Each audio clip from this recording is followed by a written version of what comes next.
Welcome, my name is Peter Strong.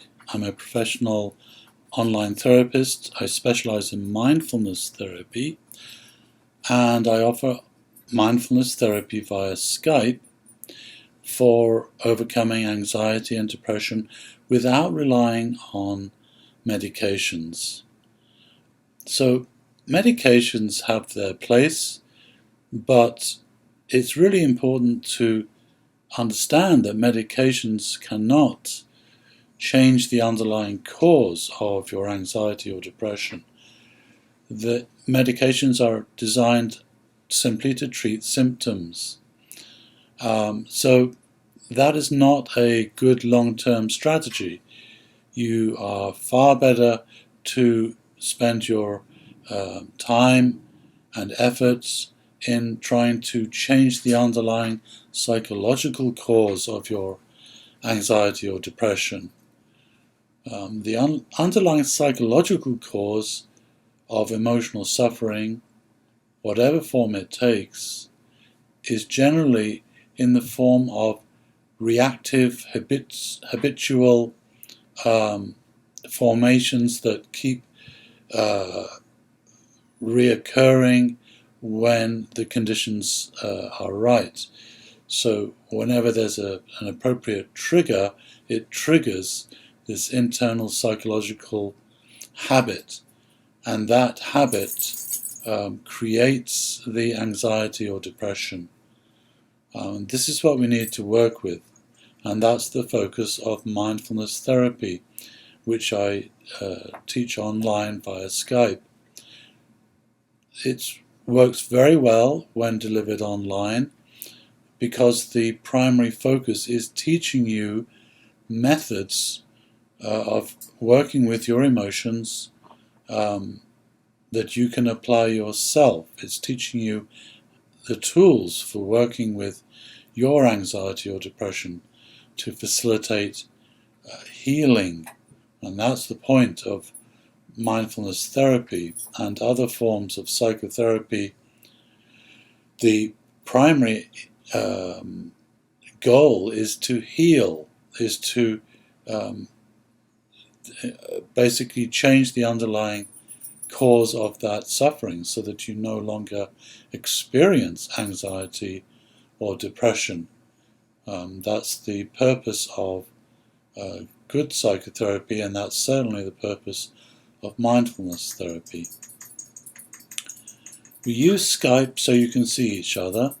That's very important, and if you can see each other, then there's no difference in the quality of psychotherapy whether it's delivered online or in person.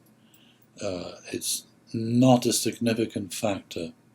What is much more significant is the competence of the therapist and the approach that they use, and does that approach work for you? That's the far more important thing for you to consider. So in mindfulness therapy, we turn mindfulness to look at our anxiety or depression directly. Mindfulness is a form of consciousness. It's really simply learning to see things clearly without becoming reactive and without becoming identified with your emotional habits. That is the first part of mindfulness training, is how to become the observer, how to see your emotions and the thoughts that feed those emotions without becoming identified with them, without becoming lost in the emotion and the reactive thoughts that feed that emotion. This is very important. When you can disengage from that reactive process, you will stop feeding the anxiety or depression. And when you stop feeding it, then the emotion will continue its path of change. The only thing that stops it healing is that reactivity itself. So learning to overcome this identification with habitual reactivity is central for promoting healing. The way that we go about training to develop this equanimity or independence in relationship to our emotions is by meditating on the emotions. Most people think that meditation is about escaping the mind, about escaping into a more pleasant state of consciousness that we construct for ourselves. But that's not really the heart of meditation, especially mindfulness meditation. So the heart of mindfulness meditation is the mind. It is to develop that special conscious awareness of the mind so that we can gain greater and greater freedom from those unconscious reactive habits. So that's the primary focus of mindfulness meditation. The secondary focus of mindfulness meditation, which is really a development of this, is to develop greater presence in general in relationship to your experience in life as it unfolds. A general rule in mindfulness psychology is that the more present you are, the more happiness and sensory fulfillment you will gain. So being present is the most important thing for happiness. Being present for suffering is the most important thing to promote healing of that suffering. So we meditate on our emotions. We meditate directly on the emotions, and we look for reactive thoughts. Those are the fuel that feed anxiety and depression. We look for those reactive thoughts, and in the same way we develop an awareness in which we are the observer, disengaged from the reactive thoughts. We can see the thoughts very clearly, but we are not drawn into becoming lost in that stream of reactivity. We can sit with the emotions as the observer, but not become drawn into the emotion and overwhelmed by it. So this is the first very important part of training. So we're training with our emotions and thoughts and memories as well. Rather than avoiding them, we're training with them. We're using them as a vehicle to gain more and more freedom. And that is our goal. So besides working with our emotions to gain this freedom and to promote healing by not feeding them, we also develop a very compassionate and friendly relationship with our emotions, which is another vital part of promoting healing.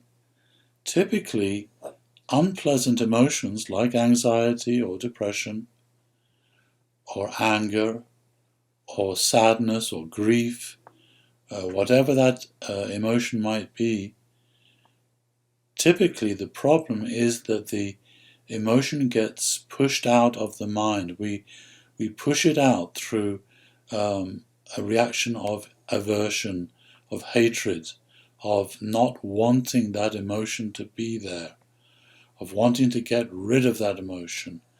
So that form of reactivity feeds the anxiety or depression. So we watch for those reactive thoughts, and in the same way, when we see the thoughts, we learn to cultivate this position of being the observer, where we don't identify with those thoughts. We see them clearly, but we don't identify with them. So this way, we train out of the habit of reactive thinking. That's very important, because that reactive feeding that reactive thinking feeds the anxiety or depression. Another part of mindfulness therapy is actually looking at the structure of the emotion, and this involves looking at the imagery of the emotion. So another principle in mindfulness psychology is that emotions are based around internal habitual imagery. The way you see the emotion in the mind is what keeps that emotion intact. That structure is what keeps that emotion together. So we look at this imagery. We look at the position of the emotion. Very often you'll see that it's in the body, it's in the throat or the chest or the heart area. This is why we have expressions like, I have a broken heart. It makes no sense physiologically, but of course what it's actually referring to is psychological imagery. We experience sadness or loss in the heart, very typically. Fear we may experience in the throat, sometimes in the stomach. These are part of the imagery of the emotion. Its position is part of its imagery. Now, the interesting thing is here that that is all habitual, unconscious by nature. Now, when we make it conscious through mindfulness meditation, we can find out where its position is, and then we can exercise conscious choice, and we can begin to explore moving that emotion to a different position that will help it heal. So moving it out of the body is often a necessary step in the process of healing for that emotion. Looking at the color of an emotion is very important. When people think about depression, chances are that emotion will have a dark color, be black or purple. That color is part of its imagery. Change the color and you will help the imagery of the emotion change, and when you do that you will help the emotion change. So changing the color of depression from black to white or some other color that you detect feels better will help that depression heal. And so you're teaching the emotion how to heal itself, how to change its color, and how to change its position, and how to change other aspects of its imagery. When emotions heal naturally, they do so by changing their imagery. In meditation, we're simply increasing the rate of change because we're bringing consciousness to bear on this. So changing the color, changing the position, changing the size is really important. When people feel overwhelmed by an emotion, that implies that the emotion is very large. It also gives you an indication of its position as well.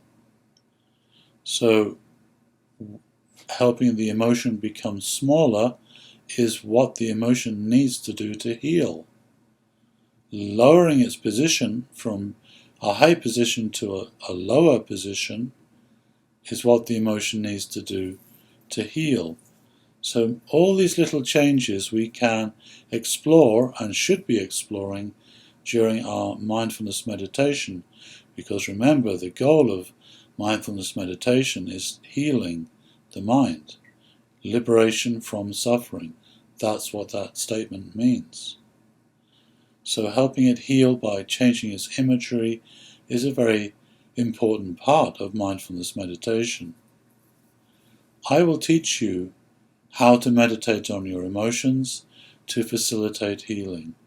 I will teach you these methods so that you can apply them yourself between sessions, and this is the goal, to give you the tools to promote healing and to promote well-being as well.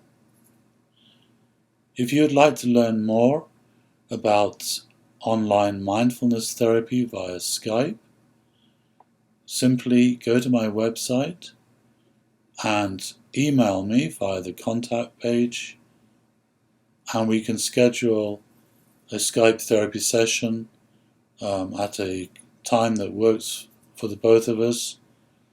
I see people all over the world. We can usually find a time that works in spite of time differences. So please don't be afraid to contact me if you live outside of the US. I see lots of people in Western Europe and as far away as Japan and Australia. So please contact me if you would like to get started with mindfulness-based therapy via Skype and you like the idea of learning how to change the underlying cause of your anxiety or depression instead of just relying on medications to treat symptoms. Thank you.